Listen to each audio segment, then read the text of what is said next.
السلام علیکم، آپ دیکھ رہے ہیں کی نیوز ایچ ڈی میں ہوں حارث علی شاہ گیلانی۔ چلتے ہیں آج کی اہم خبروں کی طرف۔ بریکنگ نیوز سے آگاہ کریں گے، رخ کریں گے سعودی عرب کا۔ سعودیہ نے شہریوں کو 2 ممالک کے سفر سے روک دیا۔ ریاض سعودی عرب نے اپنے شہریوں کو افریقہ کے 2 ممالک کا سفر کرنے سے روک دیا۔ غیر ملکی خبر رساں ایجنسی کے مطابق سعودی عرب نے اپنے شہریوں کو افریقی ملک گنی اور تنزانیہ کے سفر سے روکا ہے، جہاں ماربرگ وائرس کی وبا تیزی سے پھیل رہی ہے۔ سعودی حکام کی جانب سے جاری کردہ ہدایت میں کہا گیا کہ شہری افریقہ کے ان 2 ممالک میں بیماری کا قابو پائے جانے تک وہاں کا سفر نہ کریں۔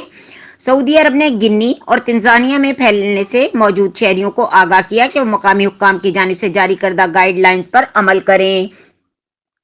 واضح رہے کہ افریقہ میں ماربرگ وائرس تیزی سے پھیل رہا ہے اور وہاں اس وائرس سے اب تک 9 افراد ہلاک ہو چکے ہیں، جس میں سے 5 افراد کا تعلق تنزانیہ سے ہے۔ تیزی سے پھیلنے والے ماربرگ وائرس کی علامات میں شدید بخار، خون کا بہنا اور اعضاء کا خراب ہونا شامل ہے۔ یہ وائرس ایبولا سے ملتان جلتا ہے۔ مزید خبروں اور اپڈیٹس کے لیے ہمارے ساتھ رہیے گا، تب تک کے لیے اپنا خیال رکھیے گا۔ اللہ حافظ۔